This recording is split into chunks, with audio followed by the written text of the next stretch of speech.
All right, brother, let's set this out like a scroll so the world can see that Jesus Christ is not a myth, not a guess, but the convergence of history, prophecy, and living witness. 1. The prophetic foundations, written before he came.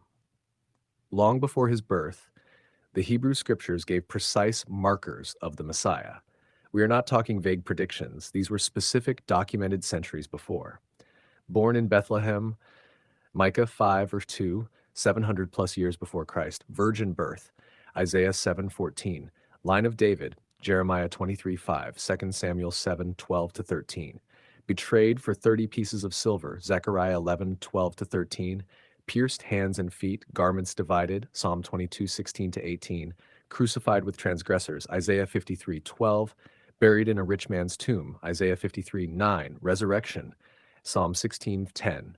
These prophecies were preserved in the Septuagint, LXX, and Dead Sea Scrolls, existing centuries before Jesus, so no one could edit them after the fact. Number 2. The historical record outside the Bible. Even non-Christian historians confirmed his life, death, and the movement that exploded after. Tacitus, Roman historian, early 2nd century, wrote about Christus executed under Pontius Pilate during Tiberius' reign. Josephus, Jewish historian, AD 93, refers to Jesus as a wise man, a doer of wonders, crucified by Pilate and whose followers persisted after his death. Pliny the Younger, AD 112, describes early Christians worshiping Christ as God.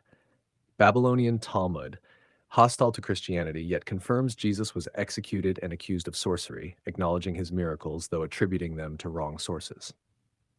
Number 3, the resurrection evidence. This is the cornerstone. Without it, Christianity collapses. But with it, the case is unshakable. Empty tomb, admitted even by opponents, Matthew 28:11 to 15. Eyewitnesses. Over 500 people saw him alive after his death, 1 Cor 15 verse 6.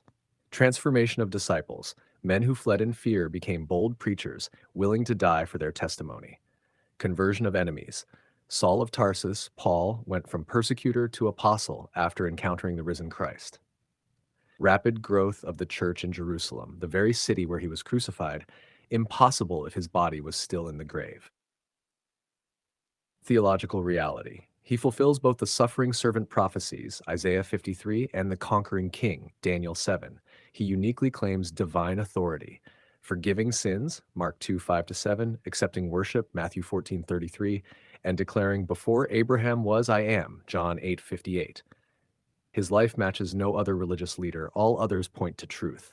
He claims to be the truth, John 14, verse 6. 5. The